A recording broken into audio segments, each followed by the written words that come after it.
Yun, good day mga kabanyok. Kasi may panibago naman ako i-share sa inyo kung paano gumawa ng biko. Wala tayong magawa ngayon, wala tayong pasok, then magluluto tayo ng biko. Ngayon, syempre para bago tayo mag-start sa i-share kong video, huwag kalimutan mag-subscribe sa aking channel, hit the bell para lagi kayong updated sa upload na video. So ito na, pasok natin yung ating ginagawang biko.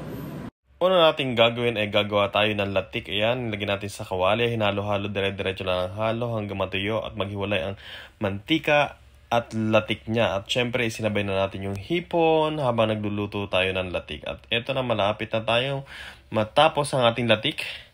Ayan, syempre, ayan, itong ating hipon, ginisa lang natin to sa maraming bawang na may, sa butter, na may, syempre, merong Sprite, syempre, para matamis ang lasa at malinamnam pag iyong kakainin. Ayan, syempre, napakasarap yan. At balik na tayo sa latik, halu-haluin lang natin na malapit na itong matuyo. At ang ating hipon, tapos na yan, kaya ating papatayin na nga po eh.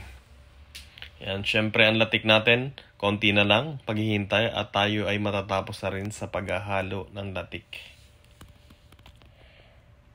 Ayan, kunti na lang, matutuyo na at masusunog na pala. Ayun pala mga kabonyok, so dito pala tayo sa Taiwan, wala tayong talagang fresh na nyug, no? So ang ginamit natin ngayon, i-share ko sa inyo, gumamit tayo ng Coco Mama. O ayan, gata, fresh gata. Ito yung gamit natin. Tapos meron pang isa, dahil nagkaubusan na, gumamit din tayo ng Kara. Ayan, Kara. Ang kagandahan nito mga kabonyok, no? Pag magluluto kayo ng latik, napakabango. Sarap amuyin. Ayun, okay na to mga kabonyok. Ang gagawin natin dito, si-separate natin yung latik, patayin na natin. Tunog ang ating, ayan.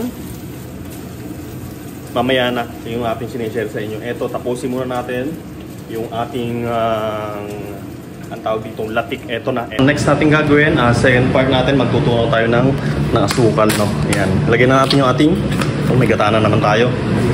Ang susunod natin ay ilalagay natin gata at magtutunaw tayo ng asukal. Ayan, bahala na kayo kung gaano karami lalagay yung asukal, kung gaano katamis nyo ang biko. Ayan, mekos-mekos na natin mga kabonyok hanggang matunaw ang ating asukal. Ayan, syempre ready na yan. Lalagay na natin ang ating malagkit na sinaing. Ayan, tapos pag nahalo na natin, syempre ilagay natin sa lagayan.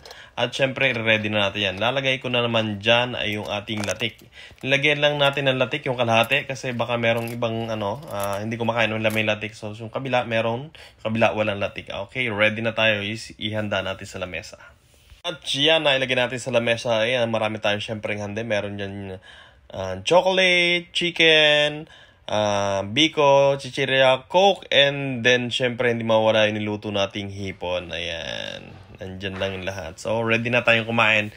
Okay, kain tayo mga kabonyok. Bye-bye. Chicken, hipon, chicken.